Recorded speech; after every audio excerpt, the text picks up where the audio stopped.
Pagi hari ini kita akan berbincang-bincang dalam satu program yang menjadi tren pada saat ini. Betul ya, sekali ya. yaitu tentang MBG, makan bergizi gratis. Ya. Dan sebagaimana biasa kami menunggu suara Anda di 0811 5012 304. Saudara pendengar, sebagaimana kita ketahui bahwa MBG adalah janji politik dari pasangan presiden dan wakil presiden kita yang diaplikasikan menjadi program ya, dan program nasional. Dan makan bergizi gratis ini diberikan kepada anak-anak sekolah mulai dari tingkat PAUD, SD, SLTP dan SMA. Ya, tujuannya adalah untuk mengatasi malnutrisi dan juga mengatasi problem stunting yang di daerah kita Nusantara ya, bukan hanya daerah kita Kabupaten Tanah Laut, itu masih cukup tinggi sampai dengan sekarang.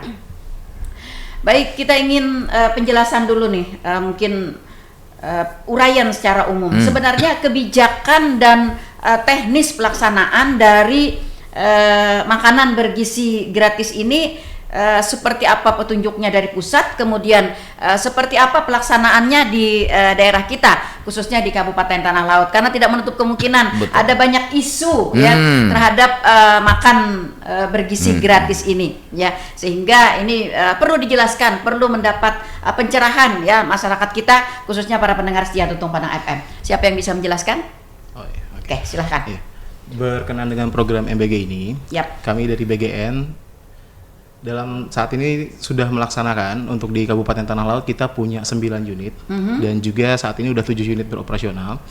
Itu ada 1 unit di Bati-Bati dan 6 lainnya di Pelaihari. Nah, program ini dilaksanakan dengan harapan dapat mencapai Indonesia Emas 2045.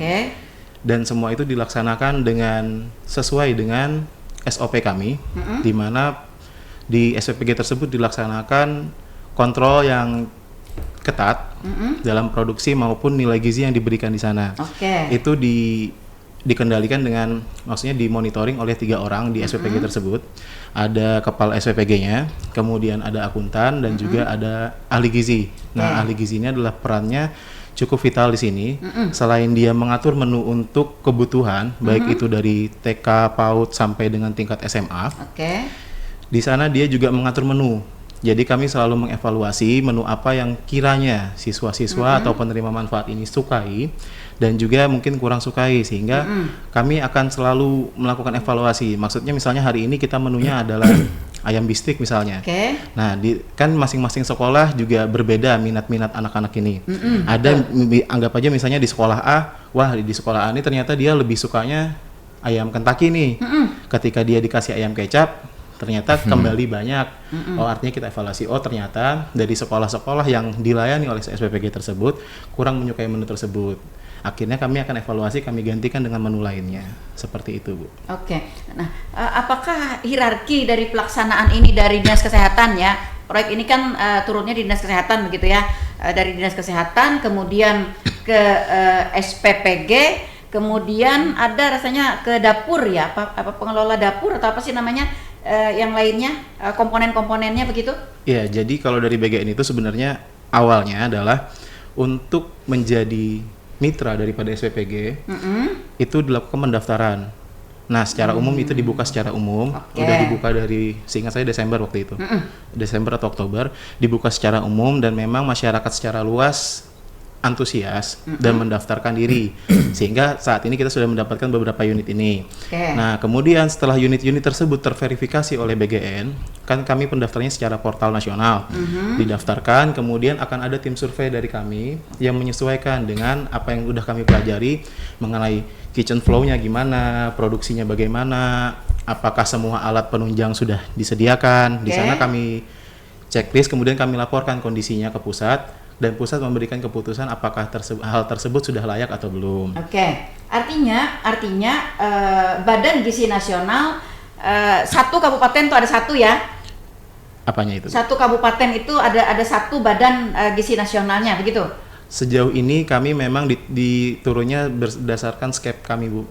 Jadi memang saat ini kami belum belum ada kantor khusus. Kami baru memiliki SPPG dan baru ini juga kami ditunjuk sebagai korwil di sini, Bu.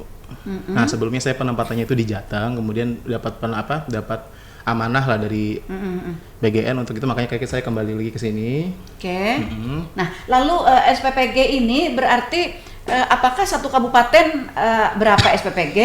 Apakah per kecamatan atau per sekolah atau per apa begitu SPPG ini dibentuk? Nah, SPPG itu dibentuk berdasarkan PM-nya, Bu. Jadi saat ini itu memang ada pusat itu punya datanya sendiri untuk menentukan, karena SPPG saat ini itu arahannya adalah dia melayani 3.000 hingga 4.000. Oh, artinya berdasarkan jumlah murid ya? Jumlah murid dan juga ibu hamil, busui dan balita, Bu. Nah, memang di Tanah Laut kita belum melaksanakan belum ke bumil ya sama dengan balita. Saat ini kan kita masih ke anak sekolah ya?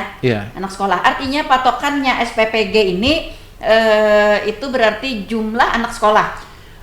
Agak mungkin kurang lebihnya jumlah penerima manfaat. Artinya bukan per kecamatan, bukan per desa, bukan kan ya?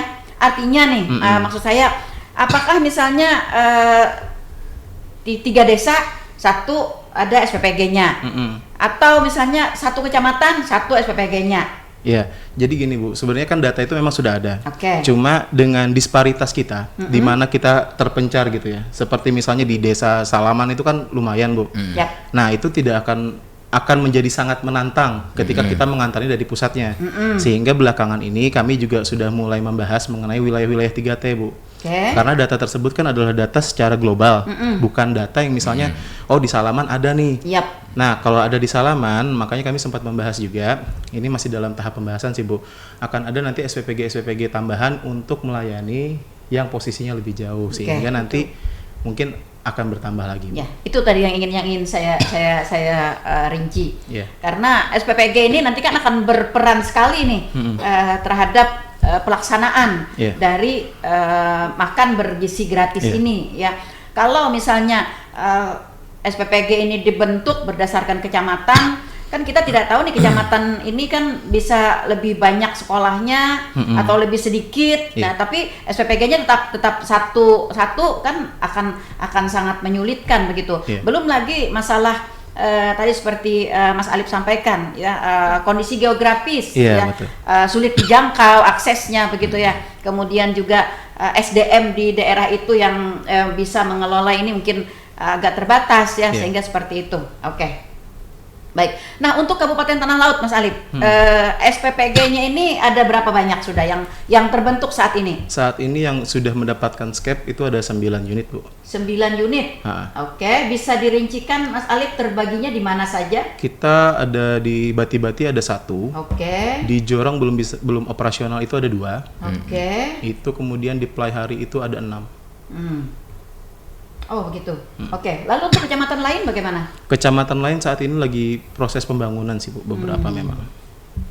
Artinya ketika SPPG-nya ini belum terbentuk di kecamatan, apakah di kecamatan itu sudah dilaksanakan makan bergizi gratis atau menunggu SPPG terbentuk? Sebenarnya kami ini ada geospasialnya, Bu. Jadi jarak pengantaran kami itu ada SOP-nya itu 6 kilo atau 20 menit dari SPPG. Jadi selama itu masih bisa tercover, mungkin akan dibantu. Tapi misalnya terlalu jauh, kami mengkhawatirkan nanti akan adanya kontaminasi silang atau dengan makanan tersebut sih, Bu.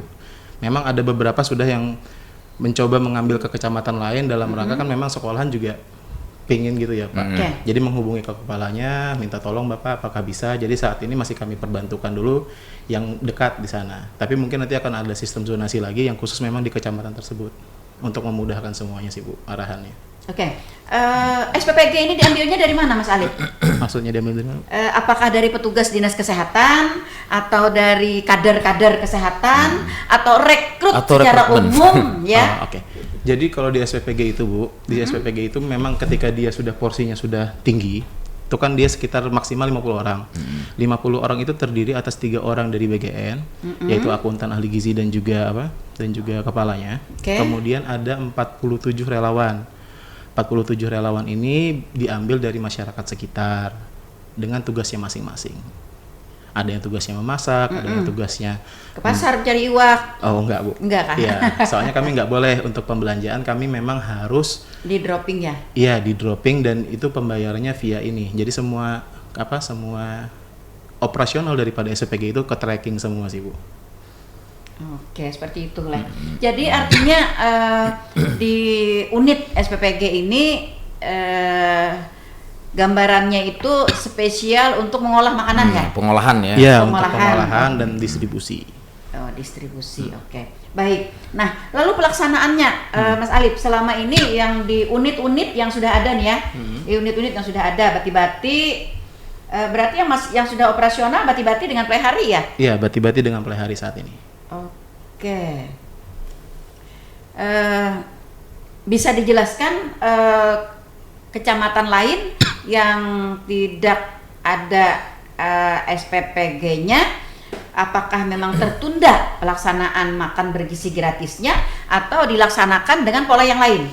Sebenarnya bukan tertunda sih Bu, kami memang menunggu karena kita nggak bisa juga sembarangan dalam pengolahan ini, sehingga kami juga menunggu ketika standarnya udah ready, maka akan kami laporkan ke pusat dan pusat mengambil keputusan untuk apakah ini memang sudah layak berdasarkan laporan dokumentasi kami segala macam. Nah kemudian untuk yang belum bisa, jadi kami minta agaknya bersabar seperti arahan Bapak Presiden, karena kami juga saat ini dalam rangka percepatan Bu. Iya. Artinya kan tidak dilaksanakan tuh, belum dilaksanakan. Iya, sama berarti tertunda gitu kan, karena belum dilaksanakan. Jadi saat ini masih dalam proses ya kecamatan lain, karena masih banyak juga pertanyaan-pertanyaan dari teman-teman yang kecamatan melihat di pelihari kok sudah gitu ya, kenapa di tempat kami belum seperti itu. Nah itu yang perlu kita jelaskan. Artinya pada saat ini kita masih proses rekrut rekrut SPPG begitu ya atau bagaimana? Saat ini prosesnya lagi tahap pembangunan sih Bu. Pembangunan dapurnya itu ya? Pembangunan SPPG dan juga verifikasinya. Oke, memang diharuskan untuk rumah baru atau gimana untuk pengelola SPPG ini, atau mungkin juga bisa dikolaborasi dengan rumah masyarakat atau bagaimana? Ya, jadi kemarin itu ada memang beberapa bangunan yang memang renovasi. Di Jawa pun banyak yang dari rumah-rumah makan yang sudah terkenal turut menjadi ini. Nah, tapi memang di tanah laut beberapa itu rata-rata ada bangunan renovasi, ada bangunan yang dari baru. Nah, yang beberapa ini memang pembangunannya dari nol posisinya. Itu mungkin salah satunya juga faktor yang mungkin agak lambat sedikit ya. Apakah memang tidak ada kemungkinan begitu Mas Alip untuk tadi mengkolaborasikan dengan rumah penduduk, misalnya ada rumah penduduk atau fasilitas lain mungkin yang bisa dipakai begitu? Atau karena memang SPPG ini ada kriteria khusus? Iya, jadi kriterianya memang dia harus mendaftar dulu sih Bu. Ketika dia sudah mendaftar, baru nanti kan karena dia ketika pendaftaran kan ada administrasinya, ada surat tanah, kondisi awal segala macamnya.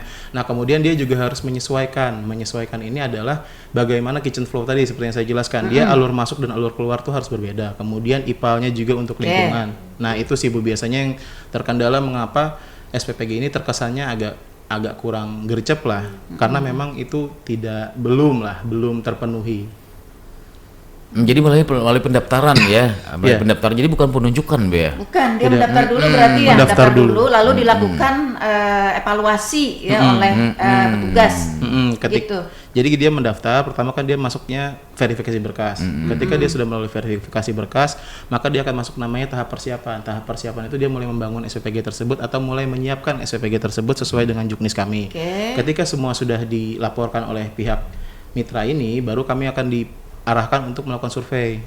Nah, ketika kami melakukan survei itu kami melaporkan kondisi realnya di sana, kami sampaikan ke atasan atau ke pusat melalui portal tersebut, baru nanti menunggu keputusan tersebut, Bu.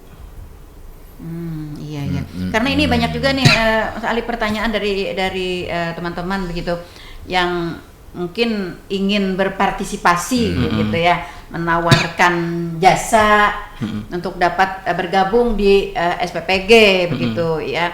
Karena mungkin ada yang punya rumah kosong, rumah besar gitu kan. Nah, kenapa tidak bisa dipakai gitu? Kenapa tidak dilibatkan seperti itu? Nah, ini penjelasannya ya seperti itu. Nah, berkenaan dengan itu, lalu pendaftaran untuk SPPG itu sampai dengan saat ini masih dibukakah atau sudah ditutup? Pendaftaran itu setahu saya Bu masih dibuka, dan itu memang kalau dia tertolak itu koordinator artinya memang harus tahu dia. Ya. Dan itu memang tertolak dia. Misalnya ada yang tertolak itu artinya kemungkinan besar kuota saat ini itu sudah penuh sehingga dia tertolak. Kalau mau mendaftar bisa di mitra.bgn.go.id, di sana sudah ada panduannya semua. Ini terbuka memang untuk semua rakyat Indonesia, terbuka untuk mendaftarkan ini menjadi mitra dari BGN. Iya, karena terkesan maaf ya, karena terkesan agak-agak orang-orang tertentu begitu ya.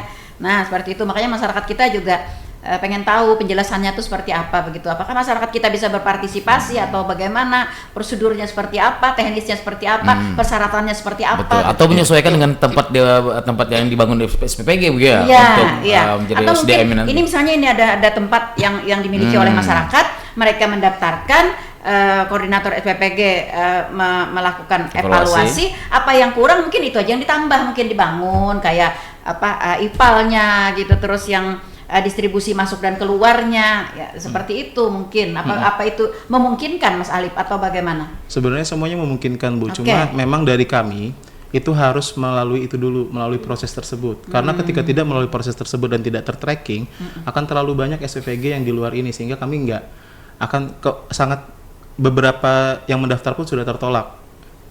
Karena dia tidak melakukan pendaftaran terlebih dahulu. Ya. Itu yang tidak dimengerti oleh masyarakat, Mas Alif. Yang tidak dimengerti oleh masyarakat. Masyarakat ingin, tapi mereka tidak mengetahui alur pendaftarannya itu, prosedur pendaftarannya itu seperti apa. Nah, karena lambat masyarakat karena ketidaktahuan itu, nah sehingga diambillah yang gercep gitu ya. Apa mungkin kan juga kalau gercep berhubungan dengan gercep dengan jasa catering, Mbak? Sebenarnya enggak juga sih, karena memang umum pun kami terbuka buat semua, mau siapapun itu, kami tidak ada membedakan A, B dan tidak ada. Sebenarnya ya. Iya. Karena pendaftarannya kan online secara mitra itu, dan itu laporannya juga langsung ke pusat, kami cuma menerima jadinya aja. Oh, jadi kalau sudah mendaftar dan di bahwa sudah apa semua peralatan dapur equipmentnya itu apakah ada disediakan dari yang mengajukan pendaftar atau disediakan oleh SPPG? Semua itu disediakan oleh mitra. Jadi semuanya baik ompreng, rice steamer, kompor, semuanya itu udah disediakan lebih dahulu.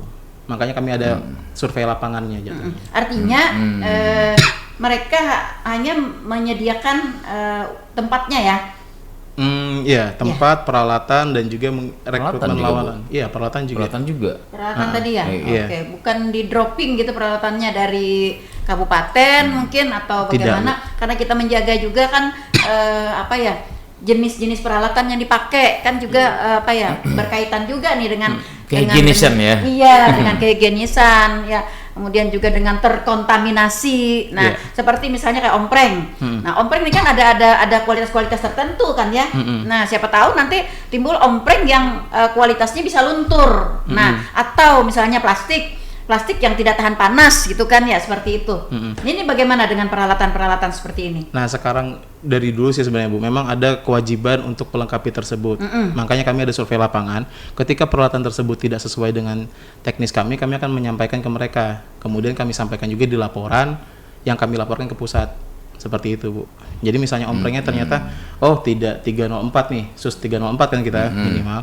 Nah, kalau tidak sesuai dengan itu kan kami laporkan, dan juga sangat mungkin itu disuruh revisi. Pasti revisi, sudah fatal itu Bu kalau ompreng itu Bu. Iya, makanya itu ya yang juga sering ditemui ya di masyarakat ya. Di daerah kita sih belum ketemu ya, tapi di daerah-daerah lain gitu yang sudah melaksanakan MBG ini secara masif kayaknya seperti itu.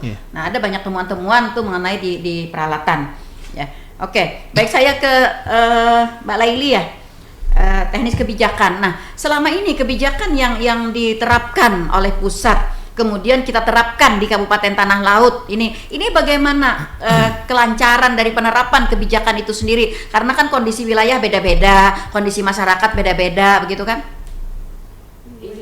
Ya. Ini terkait pelaksanaan MBG gitu ya? Ya. Artinya kalau maaf saya di bidang. Oke.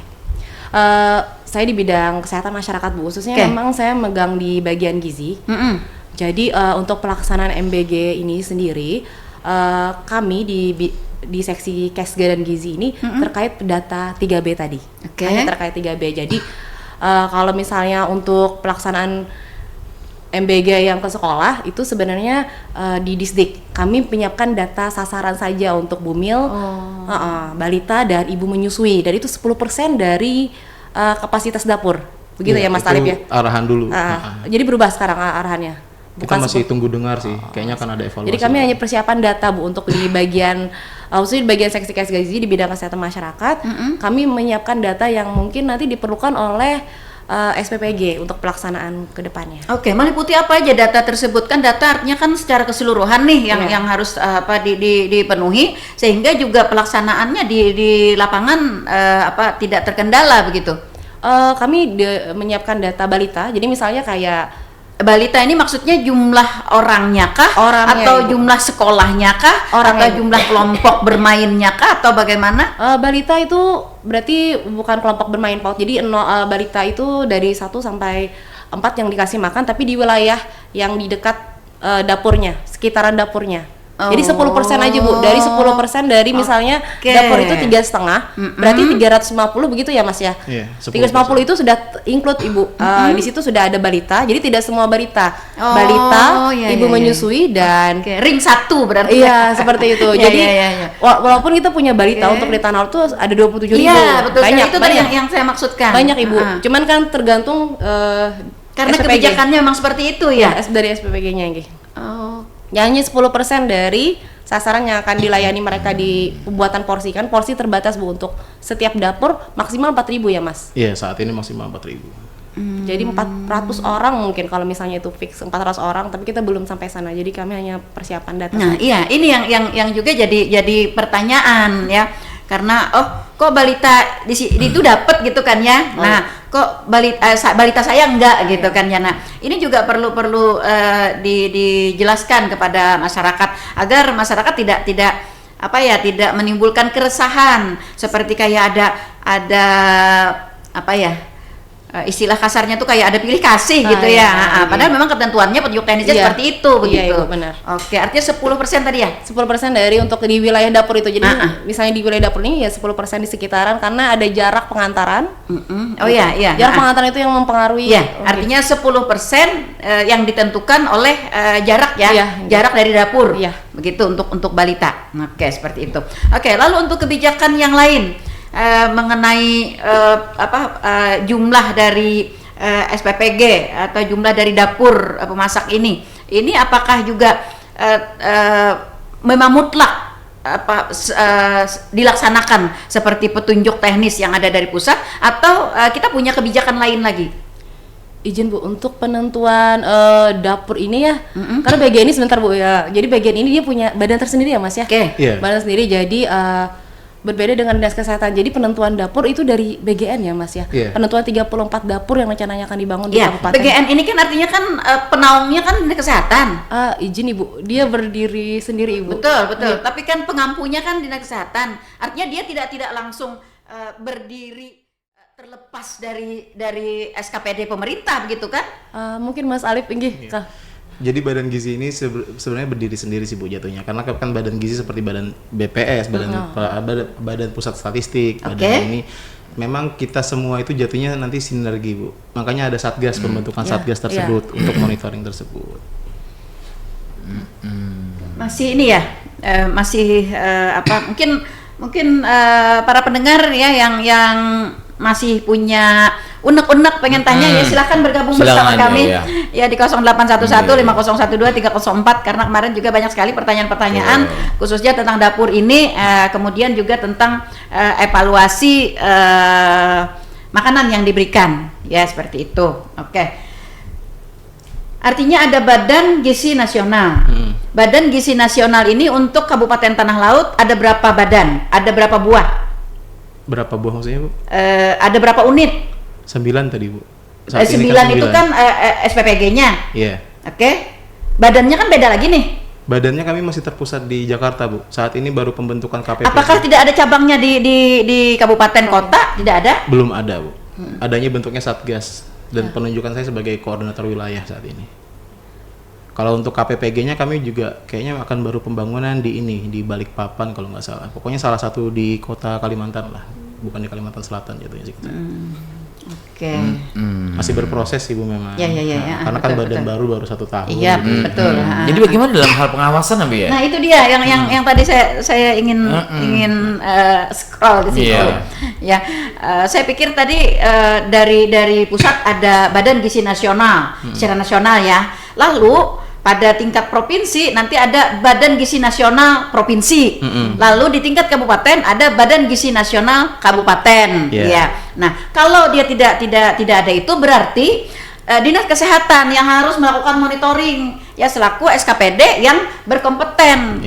Nah, terhadap itu begitu kan. Artinya segala sesuatunya Dinas Kesehatan melakukan kebijakan, melakukan evaluasi, ini harus berkaitan. Mereka tidak bisa berjalan sendiri ya seperti itu. Termasuk standar pangan kesehatannya. Betul. Nah, itu yang ingin kita bahas ya di hari ini. Ya mungkin kedepannya akan ada Bu. Betul.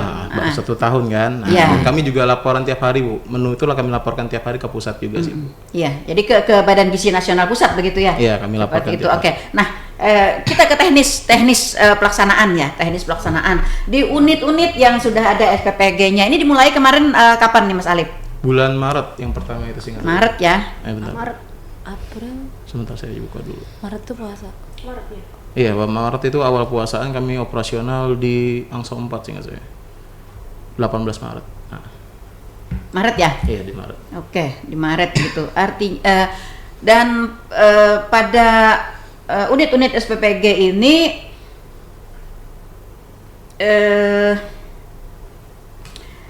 setiap hari kan ya pelaksanaannya? Pelaksanaannya dari Senin sampai Jumat, Bu. Oke. Setiap hari berarti kan Sabtu libur kan ya anak-anak? Iya, libur Sabtu. Iya, artinya setiap hari nih.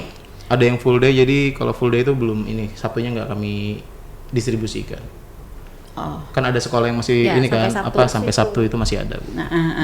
Yang tidak full day ya, yang full day kan sampai Jumat, Sabtu libur.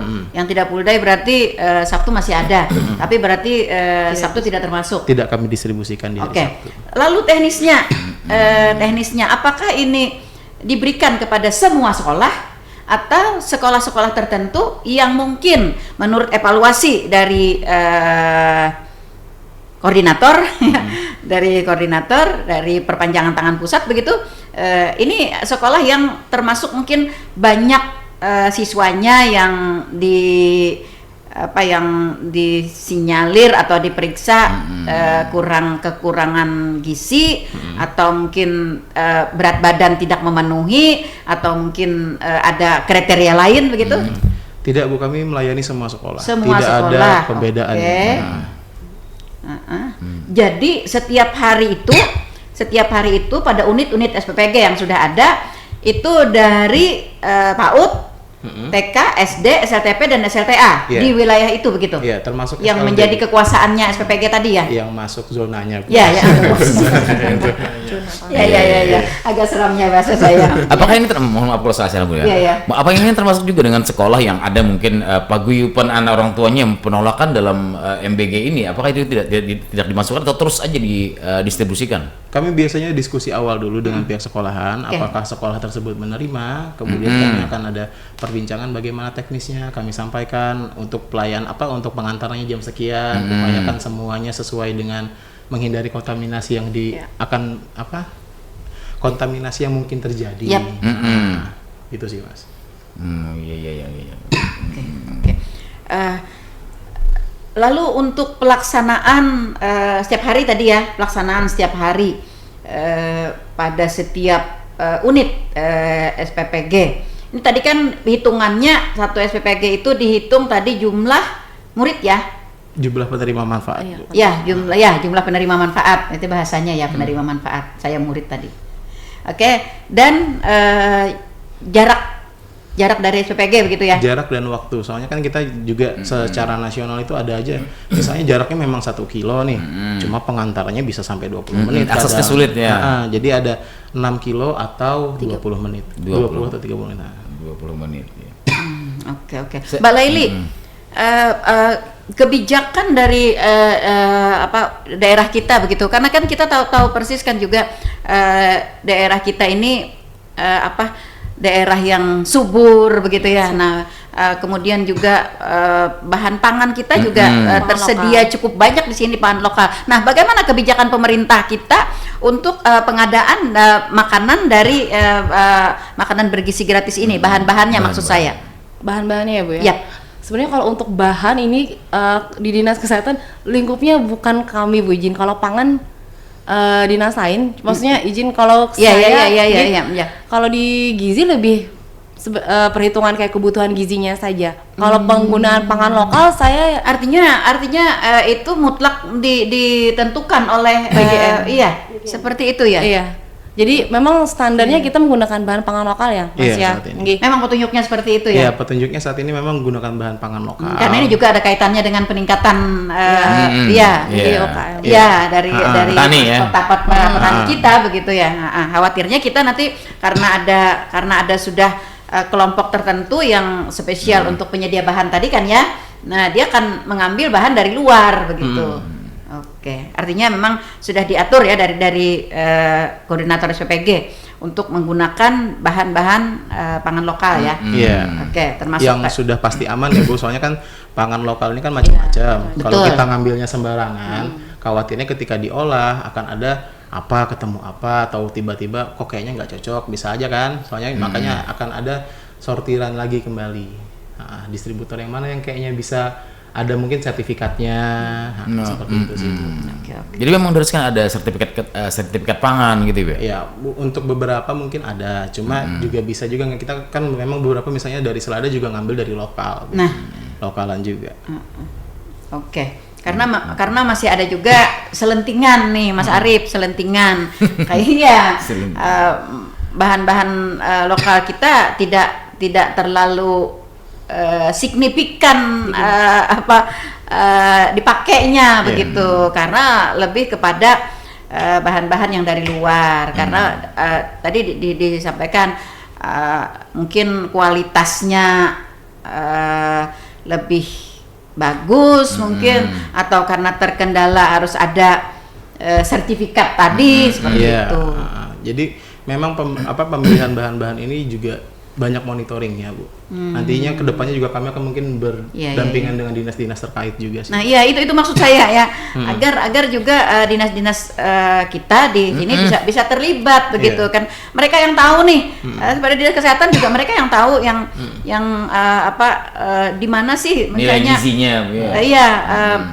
menu atau bahan-bahan yang tinggi nilai gizinya seperti itu. Artinya kalau kita masih ada di lokalan kita ya, why not gitu kan, kita pakai itu gitu. Kenapa kita harus mengambil yang dari luar? Nah itu kan petani kita kan berharap banyak dari sana gitu. Peluang ya. Iya, berharap banyak dari sana begitu. Saya masih ngomong pengawasan nih, mohon maaf masih ngomong pengawasan. Kan ini kalau pengawasan eksternalnya mungkin ada apa melibatkan TNI Polri dalam keseharian dari SPPG ini? Jadi kami memang ada dari daerah lainnya. Dari awal memang kami kan berdampingan sama pihak Kodim ya, untuk awal-awal sekali itu. Yang awal-awal dulu kan selalu ada, setiap kami datang kan bersama dengan di Ini menumbuhkan trust masyarakat maksudnya. Gitu aja sebenarnya. Makanya kami memang banyak lah yang bersama kami di sini, termasuk juga dinas-dinas terkait juga bersama kami. Memang kelihatannya kami berjalan apa ya? Kesannya kayak gitu, padahal enggak. Kami semuanya berdampingan dalam melaksanakan program ini. Semuanya termonitoring kok kami. Oke. Ya ini karena memang baru ya Mas Arif ya. Ya Mas Arif baru, jadi kita masih agak-agak kayak setengah uji coba begitu ya. Soalnya begini Bu, masyarakat tuh lebih trust Bu kalau ada TNI, ada Polri yang nganterin makanan untuk hari-harian seperti ini. Soalnya kan kita juga baru unit Polri kan sudah ada kita di Tanah Laut. Yang melayani ke SMK itu kan unit dari SPPG Polri. Jadi Polri juga terlibat. Ada SPPG Polri ya. Iya. Itu tadi yang tadi di awal saya bahas. Oke, sudahlah. Baru aja tahu ya. Iya. SPPG Polri ada juga. Iya. Makanya itu tadi masyarakat kita bertanya gitu kan. Jadi pelaksana ini sepertinya. Oke. Ada bagian-bagian tertentu yang mengcover sudah. Kalau bahasa Banjarnya tuh menteki. Oke. Saya ke teknis kebijakan. Bukan ke data informasi ya. Ya, data informasi. Nah, kalau menurut data informasi kita, jumlah anak atau jumlah penerima manfaat yang berhak akan kita cover dalam makan bergizi gratis ini, itu ada berapa banyak sebenarnya, sehingga ada berapa banyak SPPG yang harus kita sediakan. Ya, sebenarnya Bu ya, saya ini kan bagian di pengawasan pangan ya. Jadi di bagian dinas kesehatan itu adalah saya bagian kesehatan lingkungannya. Jadi untuk berapa jumlah penerima itu sepenuhnya ditentukan oleh kemampuan dari SPPG ya.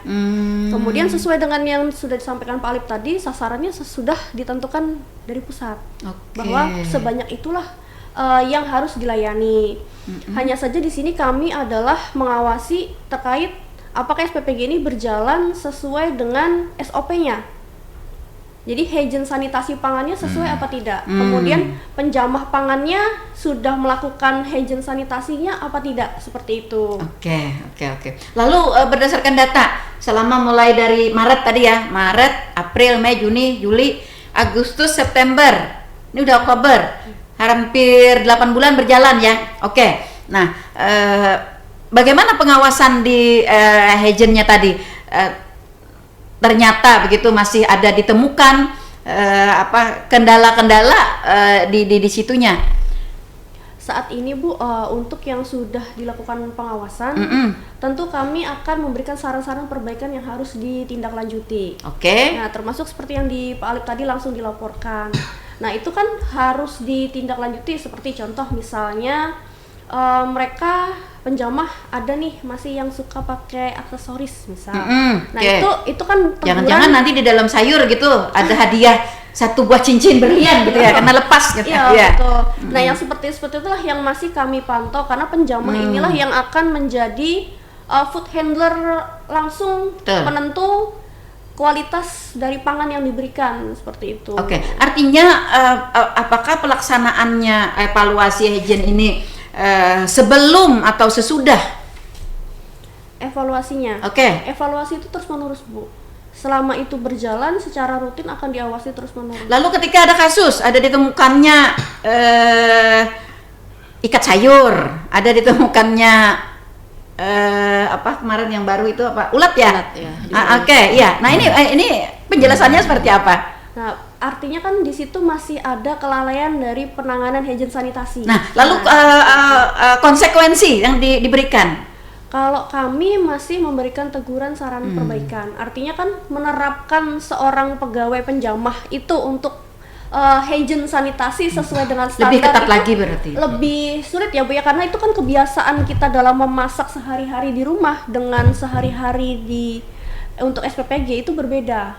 Nah, biasanya itu adalah yang terbawa adalah kebiasaan mereka dari rumah. Nah, yang kami biasakan di sini adalah juga melatih bagaimana supaya penjamah ini bisa cepat beradaptasi dengan lingkungan memasak yang harus dengan standar seperti yang sudah ditentukan, seperti itu. Itu yang sulit. Iya betul. Makanya itu maksud saya ini pelaksana tadi apa namanya, pengawas pangan, yang mengerjakan masak. Nah, penjamah itu tadi. Nah, apakah sebelum mereka melakukan tugas pada awalnya gitu ada pembekalan bagi mereka nih kan orang-orangnya kan harus orang-orang yang tertentu kan ya, artinya tidak boleh keluar masuk kan, ya seperti itu. Nah, artinya ini sudah menetap nih tugasnya nih ini yang penjamah pengolah makanan di situ begitu. Nah, di awal ketika mereka nih nanti si A si B si C nih yang nanti akan bagian dapur untuk memasak ini begitu, mereka mendapatkan pembekalan sehingga mereka bukan harus lama-lama beradaptasi, tapi harus otomatis begitu langsung beradaptasi. Untuk pembekalan sudah dilakukan Pak ya. Untuk pembekalan hanya saja Bu, dari jumlah itu kan terbatas ya kami melaksanakan, jadi belum secara 100% bahwa itu semua tercover. Ya. Itu masalahnya. Ya, saya pikir tadi semua sudah di retret. Ya, sudah digituin, sudah diberikan penjelasan dan pembekalan itu. Nah, sehingga mereka tahu persis gitu ya bagaimana mengolah sayur yang masih terikat, mengolah sayur yang terbungkus begitu kan. Kan ada teknis-teknis tertentu kan ya, seperti itu. Oke, baik, kita ke suara pendengar. Selamat pagi. Rekan Amran di Tajau. Oke. Melihat dari pemberitaan ramai di TV-TV tentang keracunan makan bergizi gratis, tapi kalau di Tanah Laut belum ada nih ya. Belum, alhamdulillah. Jangan sampai ada lah. Dan ketidaksterilan dapur masak MBG. Apa antisipasi dan langkah pemerintah Tanah Laut dalam menyikapi hal ini supaya orang tua murid percaya dan yakin dengan MBG di Tanah Laut baik dan menjamin akan hal yang tidak terjadi di Tanah Laut. Terima kasih. Boleh request lagu di Tala menyapa. Nggak bisa memang Bu ya. Iya, maaf sekali Mas Amran. Ya, kita tidak bayar request ya. Oke, itu yang pertama ya. Yang kedua, selamat pagi rekan Junai di Tampang. Ya, pertanyaannya, apakah kasus-kasus yang terjadi keracunan itu, apakah berarti pengawasannya tidak jalan? Oke. Siapa yang bisa menjawab? Yang pertama dulu nih tentang isu ya, memang tadi sudah saya sampaikan. Tujuan pemerintah itu memang baik ya, baik tujuan pemerintah. Namun dalam perjalanannya ya ditemukan trouble macam-macam tadi, yang ada itulah, ada inilah, ada basilah, ada keracunan dan sebagainya. Meskipun bukan di daerah kita, tapi kita memang perlu antisipasi. Betul katanya rekan Amran. Apa yang kita lakukan untuk antisipasi itu, Mas Alip? Untuk antisipasi sekarang kita semua diarahkan oleh Ibu Wakabadan untuk melakukan SHS ya Mbak ya. Makanya kami sekarang saat ini lagi gencar-gencarnya untuk melatih semua, Memang di awal sudah dilatih. Cuma tidak menyeluruh ya. Tapi ini sudah mulai dikejar untuk SLHS-nya. Jadi SPPG tersebut akan memiliki sertifikasi like hygiene sanitasi nanti ke depannya. Nah, itu yang saya maksudkan. Semuanya juga termonitor untuk masalah air segala macam. Itu sudah ada pengawasannya dari ahli gizi. Jadi setiap sebelum produksi, baik itu dari persiapan bahan, kemudian produksi sampai dengan packing, itu dimonitoring oleh ahli gizi, Ibu. Siap. Itu yang memberikan keyakinan, ya, memberikan keyakinan kepada orang tua, ya. Karena anak dia loh, Bu. Nah iya, betul. Bukan anak orang gitu ya? Iya, anak orang, bukan anak. Iya, bukan anak orang. Iya, orang. Ya, seperti itu maksudnya. Ya, dan mereka kan mengerti betul begitu bahwa makanan yang diasup oleh anak begitu kan cepat sekali mempengaruhi pertumbuhannya, cepat sekali mempengaruhi perkembangan kesehatannya, seperti itu. 80% ya dari makanan itu mempengaruhi pertumbuhan kita, seperti itu. Jadi, nah ini tadi penjelasan dari Mas Alip dapat menjadi pegangan, keyakinan ya bagi orang tua. Mungkin saat ini memang karena dia baru berjalan ya Mas Alip ya, mungkin baru berjalan, jadi mungkin lebih perlu lebih intens ya evaluasinya, khususnya nih dari SKPD yang mengayomi begitu ya. Ya, yang mengayomi. Atau nantinya Bang, atau nantinya Pak, mungkin apakah sudah ada ataupun gugus cepat tanggap sehingga kalau ada kasus seperti ini kolaborasi antara Dinkes atau semuanya di daerah nih Bu ya. Kita udah keluar satgasnya kemarin kan, SK satgasnya sudah keluar. Kemudian untuk keamanan pangan ini sebenarnya tiap SPPG itu akan selalu menyimpan sampel makanan di hari tersebut 2 kali 24 jam. Jadi kita kan nggak tahu, banyak aja orang dengan bermacam-macamnya. Betul. Jadi kami juga menyediakan sampel kami sendiri yang diolah di hari tersebut untuk disimpan. Seandainya terjadi sesuatu, berandai-andai lah kita. Kami udah ada sampel untuk diuji nanti. Ada tameng ya. Jadi karena kan kita nggak tahu kita siswa makan apa kan. Iya betul. Karena kan kita tidak menutup kemungkinan juga di samping dia makan bergizi gratis yang kita berikan, dia juga bisa bawa makanan lain begitu ya. Yang mungkin dari makanan itu dengan makanan yang kita kan tuh ada kontraksi gitu ya. Kan ada ya jenis-jenis makanan gitu yang tidak bisa dimakan berbarengan. Belum lagi juga makanan yang dia bawa misalnya kayak buah atau apa gitu ya yang mungkin tidak higienis begitu ya, sebenarnya yang menyebabkan tuh di situ. Tapi nanti yang jadi kambing hitamnya tuh MBG gitu. Iya, betul ya itu. Artinya ada penyimpanan sampel. Sampai 1 kali 24 jam ya? 2 kali. Biasanya. 2 kali. Soalnya kami taruhnya di freezer. Oh, begitu. Oke. Nah, Mas Alif, ketika makanan itu sudah selesai diolah, kemudian di packing ya, di packing kan ya sebelum didistribusikan di packing. Nah, peraturan packing ini juga seperti apa? Peraturan packingnya semuanya menggunakan APD, Bu. Memang APD sudah semuanya hairnet. Bahan packingnya sendiri kan karena begini, ada masyarakat yang katanya ada yang pakai ompreng, terus dengan ditutup plastikannya di atasnya. Nah, terus ada yang pakai apa sih yang kayak styrofoam. Ya, styrofoam seperti itu. Nah, styrofoam yang mana, Bu?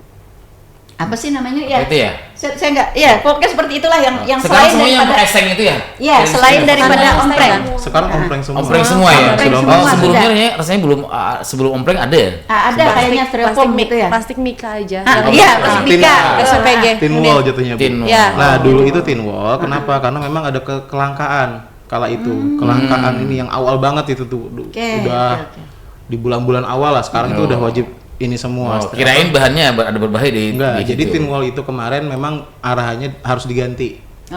Jadi yang dipakai itu diganti akhirnya. Jadi tidak habis sekali pakai begitu ya?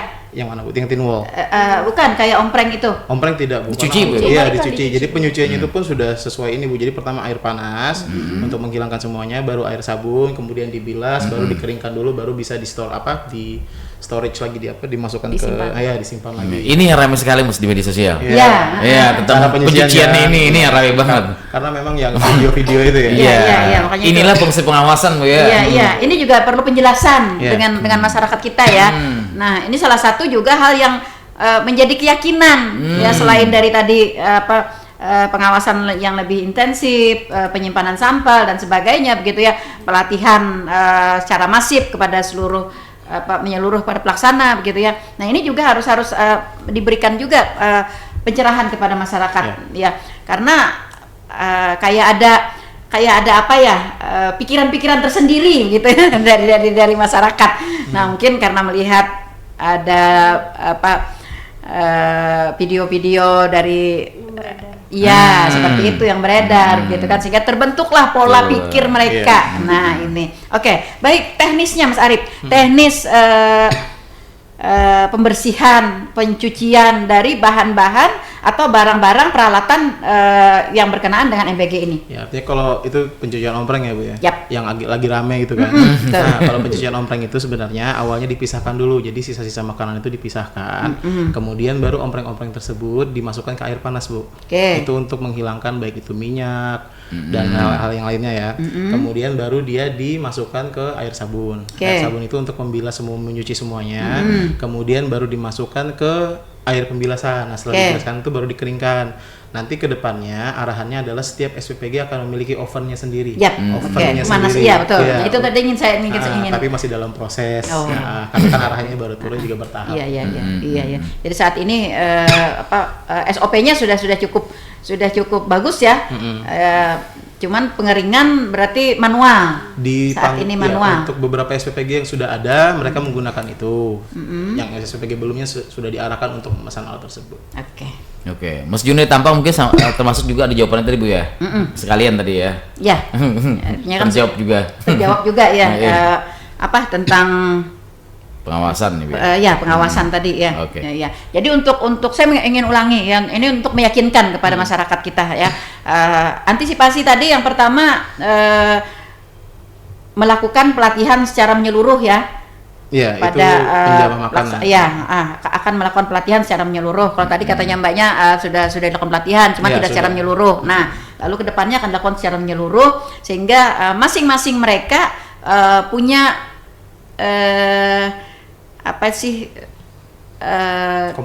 kompetensi sendiri-sendiri gitu. Susahnya saya di kompetensi. Kemudian melakukan pengawasan yang lebih intensif. Artinya pengawasan ini mulai dari bahan datang, kemudian peralatan yang mau dipakai, ya, sampai kepada pembersihan tadi ya, pembersihan, ya khususnya pembersihan ompreng tadi ya dilakukan. Nah, kemudian untuk mengantisipasi juga adanya kesalahan dari makanan ini, lalu dilakukan penyimpanan sampel 1 kali 24 jam. Dua kali. Itu enggak rusak dia Mas Arif 2 kali? Enggak, dia akan di freezer. Oh, di freezer. Oh. Sudah diuji begitu ya? Nggak, kalau ada kasus ya mungkin ya Mas tadi. Kalau ada kasus. Enggak, maksud saya saat ini kan disimpan di freezer nih 2 kali 24 jam. Kemudian kan setelah 22 kali 24 jam nanti kan dikeluarkan. Nah, artinya sudah dibuktikan nih bahwa makanan itu 2 kali 24 jam tidak berubah. Bukan Bu, jadi maksudnya penyimpanan 2 kali 24 jam itu adalah menghindari misalnya kita kan nggak tahu kalau ada kasus, kalau sakit perutnya malah ya, maksud saya begini, ketika 2 kali 24 jam, terus ada misalnya nih kasus nih sakit perut, nah lalu kan makanan kita yang 2 kali 24 jam tadi kan kita keluarkan dari freezer nih, nah dia kan sudah berubah. Kalau misalnya dia berubah, itu apa? Bertahan kondisinya. Nah, itu tadi mau tanyakan. 2 kali 24 jam sudah diuji enggak bahwa dia tidak berubah? Itu udah dari dulu. Oh ya, itu standar ini. Standar penyimpanan makanan memang artinya saat dibekukan baik bakteriologis atau apapun dia akan bertahan di kondisi saat sebelum disimpan. Nah, jadi dalam saat 2 kali 24 jam itu maksudnya adalah saat nanti keracunan pangan yang terjadi dalam kurun waktu sebelum 2 kali 24 jam, sampel itulah yang akan diambil.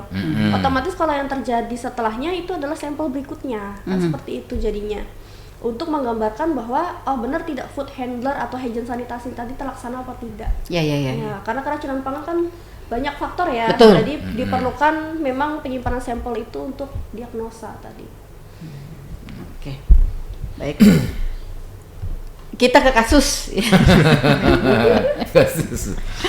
Ya, ada berbagai polemik juga ya dari makan bergizi gratis ini. Ya, terlepas dari higienisnya tadi gitu ya. Ada temuan macam-macam. Nah, lalu Mas Alif, bagaimana kita dapat menentukan menu hari-hari ya? Ibu-ibu mungkin sudah paham ya untuk memberikan menu anak-anak nih sulit sekali karena anak-anak kita kan makannya tuh kayak tertentu. Kalau misalnya dia sukanya nugget aja gitu kan ya. Nah, bagaimana kita dapat menentukan menu setiap hari itu dan kita menjamin bahwa menu itu disukai oleh anak-anak? Jadi memang untuk awal-awal biasanya kami itu menu awal-awal itu kan ditentukan dari ahli gizi ya Bu ya. Nah, kemudian entah trennya sekarang atau gimana, anak-anak itu suka surat cinta gitu di dalam tuh. Tiba-tiba dia request, Pak bisa nggak ini, Bu bisa nggak itu. Nah, dari sana akan jadi bahan pertimbangan dari ahli gizi, apakah bisa direalisasikan. Karena kalau kita melihat di daerah di Kalimantan Selatan aja deh, kan ada yang menunya mie ayam, betul, ya ada yang tidak suka ikan. Nah, dan itu pun juga kita kan akumulasi Bu, karena kan kita menunya satu hari itu sama. Semua sekolah itu sama kan. Jadi kita harus ngelihat trennya dulu nih, anak-anak sukanya yang mana nih. Walaupun memang ada surat cintanya, tapi kan kita harus juga ngelihat nih, apakah misalnya mewakili rekan-rekannya. Lebih banyak gitu ya request ini gitu. Oke, seperti itu. Nah, lalu penentuan dari gizinya, mungkin makan bergizi kan ya, makan bergizi gitu kan. Nah, bagaimana dari koordinator PPG menentukan menu ini sehingga ini memang benar-benar yang mereka makan itu memenuhi kebutuhan gizi harian mereka. Nah, itulah mengapa ada ahli gizi di sana, Bu. Jadi memang semuanya itu sudah dihitung oleh ahli gizi dan juga aturannya sekarang seingat saya itu piringku ya. Ya, isi piringku. Isi piringku betul. Itu sih, Bu. Mungkin kalau lebih detailnya lebih ke lebih ke ahli gizinya sama pihak Dinkes yang lebih mengetahui kalau isi gizinya. Gimana? Untuk porsinya itu kan Bu, untuk porsi sekali makan Bu. Ya, artinya biasanya petugas gizi atau ahli gizi yang ada di lapangan itu menggunakan angka kebutuhan gizi karena pemberian makanan jumlah banyak, Bu. Jadi betul. tidak bisa personal anak ini sukain, makanya tadi kata Mas Arif benar. Jadi tidak bisa menyamaratakan sukanya mie ayam tiba-tiba dibuatkan mie ayam. Tapi bukan maksud saya begini. Dalam porsi yang disediakan oleh MPG gitu kan. Karena kan anak-anak kan ada yang badannya kurus gitu kan, ada yang badannya besar, kayak Alif ya. Konsumsinya kan lebih banyak gitu. Nah, itu yang saya maksud. Ini Bu, penggunaan angka kebutuhan gizi per usia, Bu. Jadi misalnya usia dia yang dilayani di PAUD itu berarti standar gizinya untuk anak usia 4 sampai 5 tahun. Itu ada standarnya, itu ada di bisa di riset. Nah, itu petugas gizi atau ahli gizi biasanya sudah menggunakan itu. Jadi tidak tidak memandang beratnya berbeda, porsi berbeda, selera makannya gitu. Itu agak susah. Jadi ada yang biar kurus ya Mbak ya, tapi selera makannya tinggi gitu ya. Jadi standar itu Bu. Jadi kalau SMA dia berarti sekitar usia 16 sampai 18, maka itu yang diambil standarnya kebutuhannya berapa kalori. Artinya dengan upaya ini begitu ya, kita merasa yakin gitu ya, yang dikonsumsi mereka memang benar-benar memenuhi standar gizi, kebutuhan gizi ya bagi anak, kebutuhan gizi harian. Nah, lalu Mas Alif, ada yang tidak termakan. Ini anggaplah bersisa gitu kan.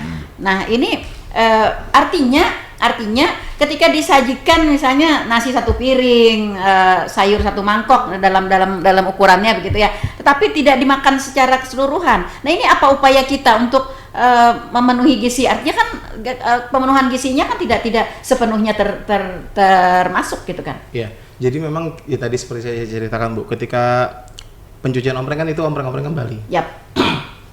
Nah, itu kan kami evaluasi jumlahnya berapa, karena yang kita masak kita tahu nih jumlahnya berapa, kemudian berat jadinya berapa. Nah, itu dilihat di sana apakah memang minatnya yang mana. Kemudian dilihat juga bisa aja dari sekolah ini, sekolah ini rupanya kenapa anaknya agak-agak kurang. Apakah mungkin kita menu olahnya misalnya mungkin nasi uduk cocok nih, atau nasi goreng lebih cocok nih kayaknya daripada nasi putih aja, atau ternyata berasnya kurang ini nih, kurang atau nasi kuning gitu ya. Iya, nasi kuning bisa juga. Tapi kan kita juga mempertimbangkan nih, kalau kita masak nasi kayak gitu kan dia ada kerentanan basi gitu. Betul. Nah, jadi kita perlu mempertimbangkan tidak lama ya tahannya. Daya tahan dari itunya tadi sih.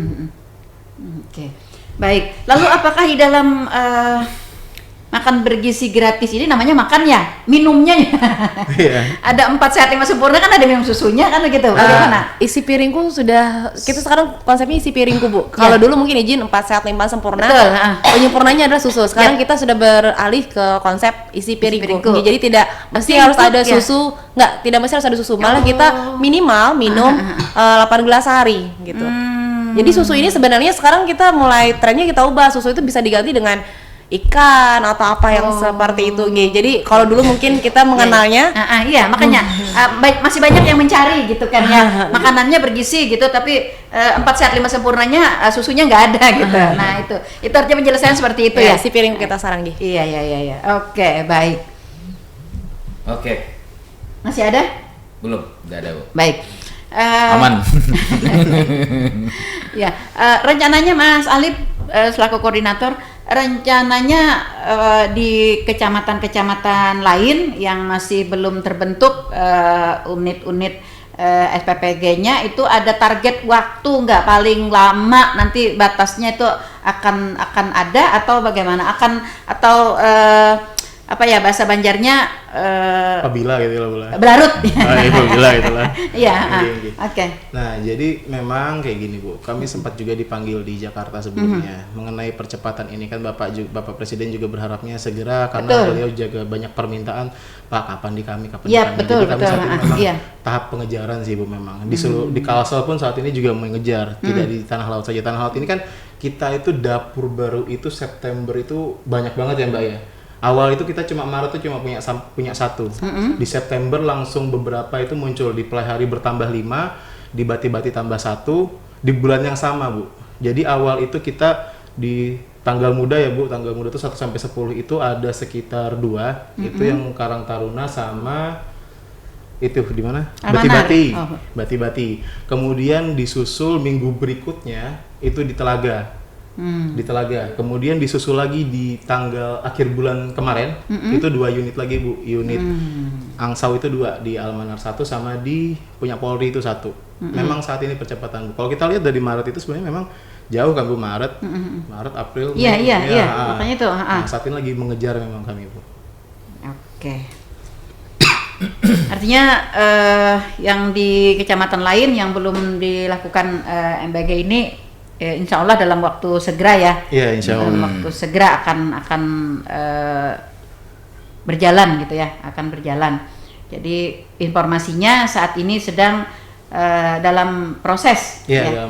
Dalam proses. Karena tentu banyak sekali juga proses-proses yang harus dilewati ya sebelum melaksanakan melaksanakan layak gitu ya. Makan bergizi gratis ini. Mas Alif, dengan berjalannya makan bergizi gratis mulai dari bulan Maret di Kabupaten Tanah Laut, nah sampai dengan saat ini berjalan, apa yang menjadi kendala terbesar atau mungkin temuan terbesar gitu terhadap pelaksanaan ini? Atau jalan-jalan asik-asik aja gitu. Iya, sejauh ini sih alhamdulillah aman sih Bu, tidak ada hal-hal menonjol yang muncul di Kabupaten Tanah Laut dan jangan sampai ada kayak gitu. Iya, itu karena SPPG-nya masih sedikit. Ya kan, per hari 6. Bati-bati masih 2. 6, 7, 8. Bati-bati 1 kan 2 tadi? Satu ya. Nah, yang sudah jalan kan 1. Artinya hanya 7 SPPG. Nah, Jorong belum jalan, yang lainnya belum jalan. Seperti itu. Oke, apa yang dari perjalanan kurang lebih 8 bulan ini dari 7 SPPG, evaluasinya yang menjadi kendala, yang menjadi temuan atau yang harus dilakukan kebijakan lagi begitu? Kalau kendala mungkin ketika awal unit berjalan aja sih Bu, karena memang pembiasaan baik itu relawan dan semua yang ada di sana itu akan memakan waktu, makanya kami kadang sudah mengarahkan untuk porsi-porsi awal biasanya yang jangan terlalu tinggi untuk menjaga kualitas dan juga menghindari apakah nanti relawannya kaget gitu Bu biasanya. Karena kan itu bahasanya ya kayak apa ya, kayak kita tuh rewang kalau orang Jawa ya, rewang tiap hari gitu. Betul. Jadi lebih ditekankan ke sana untuk awal-awal, tapi sejauh ini seberjalannya waktu tidak ada hal menonjol yang ditemukan dan jangan sampai gitu. Iya, amin. Amin. Iya. Oke. Baik, tidak terasa ternyata ya. Kalau kita berbicara soal makan bergizi gratis, memang kita semua patut mendukung dengan program ini. Ya bukan hanya ini janji politik dari pimpinan Indonesia begitu, tapi ini tujuannya itu sangat mulia, memberikan pertumbuhan yang baik untuk generasi penerus bangsa begitu ya. Hanya saja tadi kita butuh adanya pengaturan dalam proses perjalanannya ya, karena ini memang hal yang baru diterapkan di negara kita. Tentu juga kita kan sambil belajar ya, karena perintis ya, bukan pewaris ya, seperti itu ya. Jadi ada treble dan diperlukan juga kerjasama dari semua pihak ya. Kita berharapnya dari koordinator SPPG wilayah Kabupaten Tanah Laut terus melakukan koordinasi dengan semua pihak, bukan hanya SKPD tapi juga lembaga-lembaga dan juga tokoh-tokoh yang ada di masyarakat, karena kebiasaan lokal itu berbeda-beda. Nah itu jadi butuh kita ada koordinasi lebih banyak kepada orang-orang yang terkait dengan itu. Betul. Ya, baik saudara pendengar, sepertinya waktu kebersamaan kita sudah berada di zona lewat pagi hari ini. Saya jadi kenyang kayaknya ya, soalnya makan bergizi gratis gitu. Oke, dan mudah-mudahan apa yang kita perbincangkan di pagi hari ini menambah wawasan pengetahuan, dan juga tentu saja kita berharap meningkatkan partisipasi dari semua pihak ya untuk program makan bergizi gratis ya di Kabupaten Tanah Laut yang kita cintai ini. Mungkin ada segmen closingnya, Mas Alif, himbauan atau mungkin hal-hal yang perlu digarisbawahi baik bagi pelaksana, bagi orang tua ya. Untuk meyakini orang tua juga. Iya. Ya, kalau untuk meyakinkan orang tua jangan khawatir. Kami akan selalu melakukan yang terbaik. Kami akan memberikan yang terbaik dan juga akan mengevaluasi setiap langkah yang kami ambil untuk memberikan yang terbaik kepada penerima manfaat, terutama yang di Kabupaten Tanah Laut. Kami akan berdampingan dengan dinas-dinas terkait juga. Oke. Baik, saudara pendengar, sampai di sini jumpa kita. Terima kasih Mas Alif, terima kasih Mbak Laili, terima kasih Mbak Roida. Terima kasih juga para pendengar yang sudah berkontribusi bersama kami dan para pendengar yang selalu setia stay tune di 102,3 LPPR Radio Tuntung Panang FM, radio kebanggaan kita bersama. Kami mengudara untuk Anda.